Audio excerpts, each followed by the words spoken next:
Шлях акцыі «Дарогай памяці» пачаўся 15 студзеня ва Ўладзівастоке. За гэты час удзельнікі патрыятычнай акцыі пабывалі ў гарадах-героях і гарадах вайсковай славы дзвюх дзяржаў. З сабой у Брэст яны прывязлі капсулу часу, у якой зямля з месцаў баёў. Цель этого мероприятия – еще раз подчеркнуть дружеские отношения между братскими народами России и Беларуси, сохранение памяти о подвиге наших предков, совершенном в годы Великой Отечественной войны.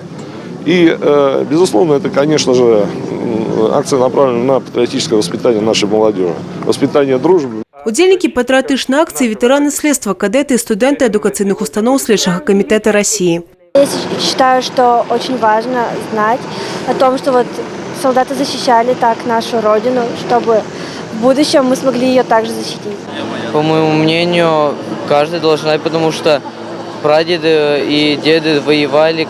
У меня воевал прадед, он вернулся с войны. Капсулу передали удар мемориальному комплексу подчас митинга реквиема. Это знаковое событие и для них, и для нас, я думаю. Капсула, как и другие подобные знаки, хранится у нас в экспозиции Музея войны «Территория мира».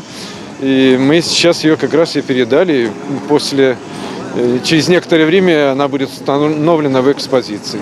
Гости склали кветки до вечного огню у гонор загинувших героев Великой Отечественной песни. Все тише, нам не говорили о войне, будем жить, солдат напишет, гильзой на оплавленной стене.